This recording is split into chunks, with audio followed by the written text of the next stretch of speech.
Hey guys, welcome to another ServerMiner plugin tutorial. I'm your host LTJim007 and today we're looking at the pet block plugin.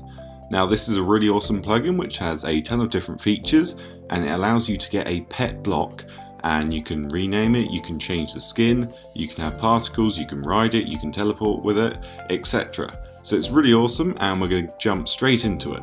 So first of all, if we do /pet block, that's going to bring up the GUI. And here we go. As you can see, it looks very nice. There's a few different features. So let's start at the top. So top left, we can customize it. We can change the appearance of the pet. Then if we go to the middle, we can see what our pet looks like and the current name of it. Then if we go bottom left, we can teleport our pet to ourselves. The middle block will disable and enable it. You can just toggle it on and off. Then we can mute or unmute our pet if we want them to make a noise or don't. Then down here we can actually rename the pet, and down at the bottom we have particles enabled. So there's a couple of things missing. You can also ride your pet as well, and you can also have your pet as a hat, but obviously you need to enable it for that to happen. So first of all, let's go ahead and enable the pet.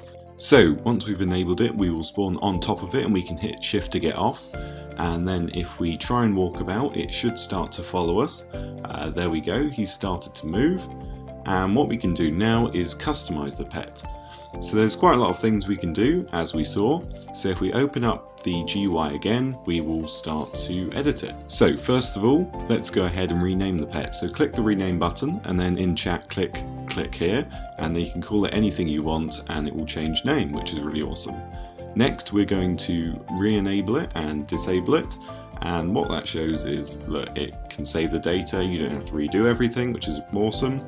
Then you can obviously disable particles, you can mute the pet. So then we can actually customize the look of our pet. So we can choose from pet costumes, simple blocks, vehicle costumes, which is cool, colored blocks, plushie costumes.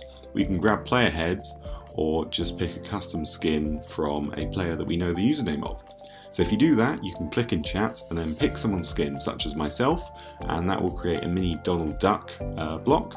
Or we can choose someone like Honeydew from the Yogscast, and that will change to a Honeydew head like that. Very simple, and that's really cool. So if we go back into this and go into pet costumes, we can have a look at all the different ones. There's monsters, fish, ducks, all of that good stuff. So if we click Rubber Duck 1, we have a nice yellow duck that can be our pet. So if I set it today, and go back into the GUI, we can now ride the pet. So click ride and we'll be on top of it. Now if we try and drive about, we will go very, very quickly. And then if we try and jump, we will be able to jump over fences now, which is cool. So it now has a jump height of 1.5 blocks and speed of probably 3 times a normal person. So the next thing we can do is wear it as a hat, which is pretty cool. It won't disappear then, and you won't lose it. So you can wear it on top of your head and then obviously hit shift to get it off. You can also launch your pet and just kick it into the distance. Obviously I don't condone violence against these pet blocks, but you can do that. And if you do that and you want him back, obviously you can use the teleport button so you can call him back and apologise to him for doing that. So those are most of the things in the GUI. There are a couple of commands that you can do instead of the GUI buttons, but obviously going through a GUI is much easier. So the commands that you can use is /pet block toggle to obviously turn it on and off. If you want to change the skin, you can do /pet block skin as we saw earlier, and then you can do /pet block rename, and obviously any name you want.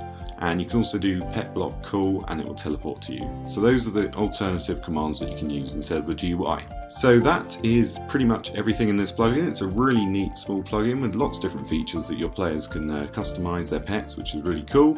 If you want to download it, I'll leave a link to the Spigot page. It's obviously free to download. If you need a server to host it on, check out ServerMiner.com for the best and cheapest hosting around. But that's it for me. Subscribe, like, comment, and I'll see you next time.